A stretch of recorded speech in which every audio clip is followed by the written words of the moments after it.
What if I told you that all it would take to mine Bitcoin is a daily button click on your phone? Expensive hardware, outrageous energy costs, and technological expertise are not necessary. It seems too wonderful to be true, doesn't it?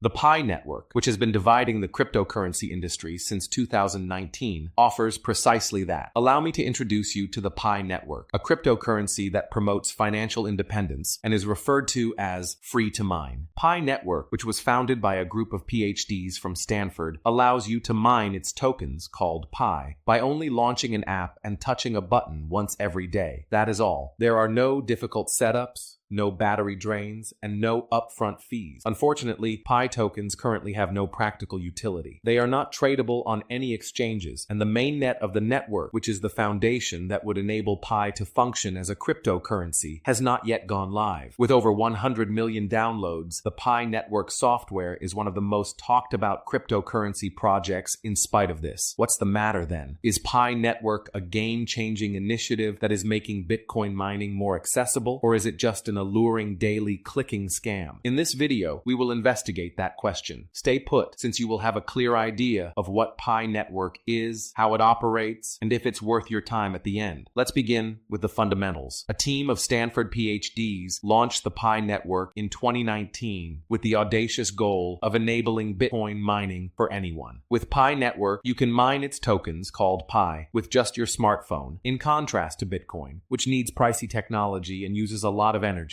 To use the app, simply download it, use it once daily, and press a button. That's all. No upfront fees, no draining of your phone's battery, and no difficult setups. The worst part is that Pi network says it is free to mine, which means you may start without spending any money. Even someone with no prior knowledge of cryptocurrency can participate because it is made to be so easy. It sounds rather alluring, doesn't it? How it operates. Let's now examine how Pi mining functions in practice. You launch the Pi network app each day and begin mining by tapping a button. You can earn more Pi tokens if you are more consistent. There's a catch though. How many individuals you invite to join the network also affects your mining rate in addition to your own activity. The referral mechanism is useful in this situation. You can earn incentives from Pi network by enlisting others. Your mining rate increases with the activity of your referrals. You will make more Pi than someone mining alone, for instance, if you invite 5 friends and they all mine regularly. However, because benefits are mostly reliant on bringing in new members, some detractors have compared Pi's referral system to a pyramid scam. To be fair, Pi network contends that since the referrer and the referee split the benefits equally, this is not a pyramid system. But let's face it, you stand to gain more the more people you invite. Therefore, even if it's not a conventional pyramid scheme, there are undoubtedly some aspects that resemble one. Present situation. Let's now discuss Pi network's current situation. Pi tokens are currently worthless in the real world. There is no mainnet, the underlying network that would enable Pi to function as a cryptocurrency, and they are not tradable on any exchanges. Originally scheduled to start in 2021, the mainnet has had several delays. The Pi core team has given a number of explanations, including unfavorable external environments, including pandemics and wars, legislative obstacles,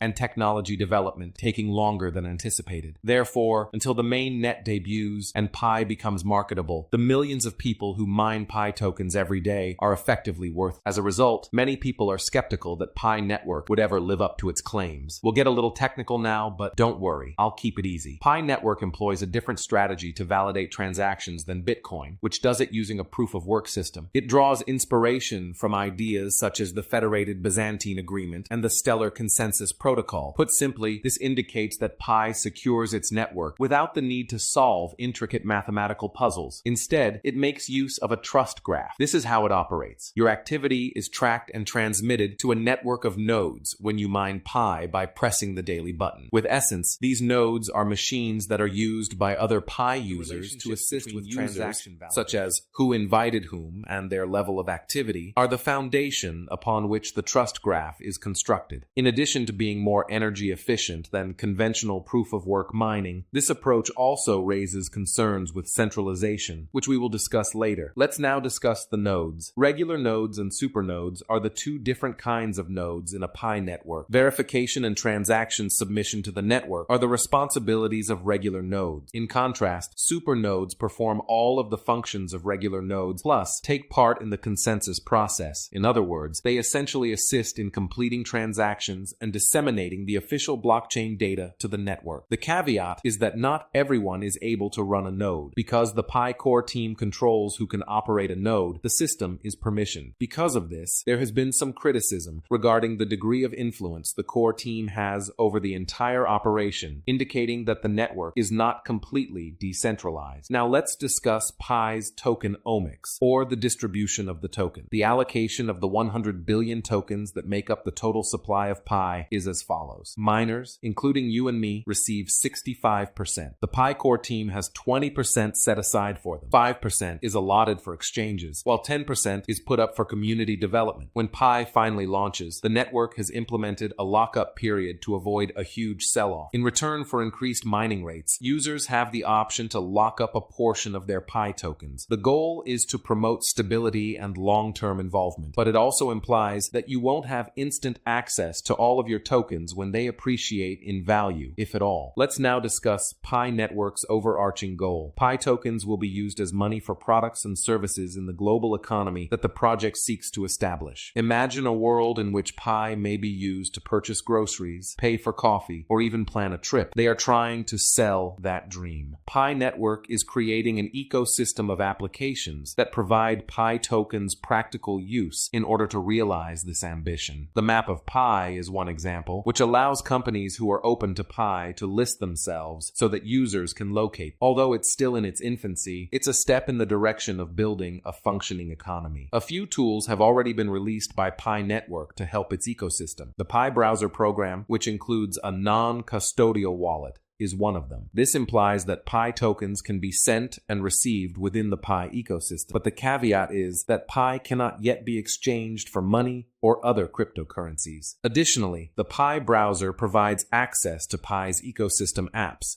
which are made to maintain user engagement and increase the token's usefulness. However, these tools are more like placeholders for what might be if Pi Network fulfills its promises until the main net starts and Pi is transferable. The main net delays are the unspoken problem that needs to be addressed. Even though Pi Network's main net was planned to go operational in 2021, it hasn't done so as of 2025. Technology development taking longer than anticipated. Legal obstacles like KYC, Know Your Customer compliance, and even unfavorable external environments like pandemics and wars are some of the reasons given by the Pi core team for these delays. The problem is that the launch circumstances are not very clear. According to the team, in addition to at least 15 million users passing KYC and 100 apps on the network, they also need the technology, legal framework, and business strategies to be prepared. Oh, and the outside world must be favorable. Even so, what does that mean? The core crew has final say over everything, which doesn't exactly inspire trust. The worth, or lack thereof, of Pi tokens is another significant issue. Pi is currently worthless in the actual world. There is no liquidity, and no exchanges allow trading. What's worse is that the mining process is continuously producing Pi tokens, which could eventually cause exponential inflation. Before it even gets an opportunity to take off, the value of Pi could fall if the supply continues to increase without any genuine demand. The referral system comes next, and it has been likened to a pyramid scheme. In actuality, users are rewarded for bringing others,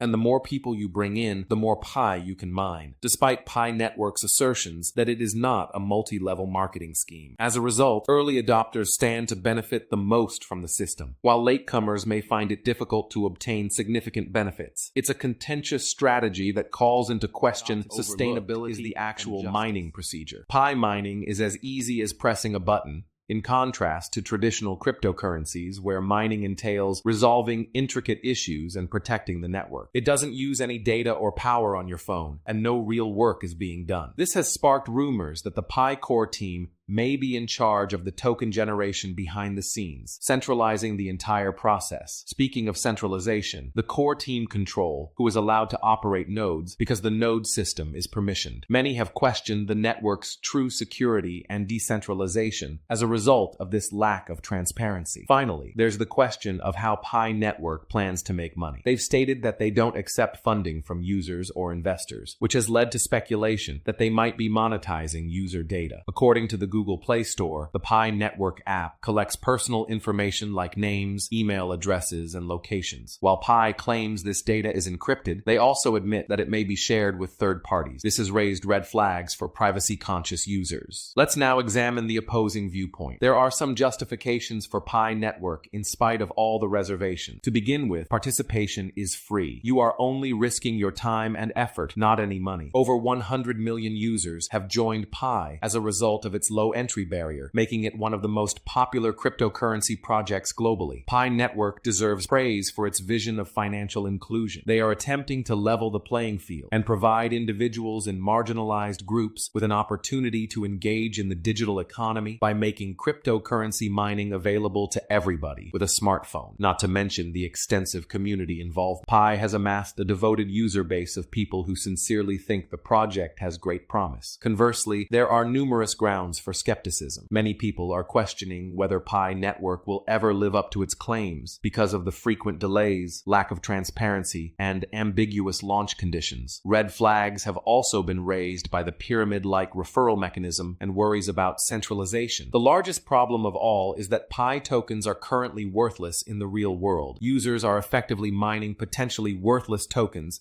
until the mainnet starts and Pi is traded. Many have questioned if Pi Network is a genuine initiative or merely a well-marketed fraud as a result of this uncertainty. Where does it leave us then? The Pi Network project has lofty goals and even more difficult obstacles. On the one hand, its straightforward approach to mining has drawn millions of users globally, and its objective of financial inclusion is admirable. It is an alluring choice for those who like to dabble in the Bitcoin space because there are no costs associated with participating, including no energy bills or costly hardware. However, there are also significant worries. Pi Network's pyramid-like referral system, frequent delays, and lack of transparency have made many doubt its ability to fulfill its claims, not to mention that Pi tokens currently have no practical use. Although users aren't losing money, they are devoting their time and energy to a project that might not succeed in the end. I advise you to conduct your own investigation before deciding whether or not to get engaged. Examine the Pi Network's roadmap, study the critiques, and balance the benefits and drawbacks for yourself. Hey, I'd love to know what you think. Is Pi Network a fraud, in your opinion, or do you think it could change the game? Tell me in the comments section below. Thanks so much for watching. If you found this video helpful, don't forget to give it a thumb up and subscribe to the channel for more deep dives into the world of cryptocurrency. In our next video,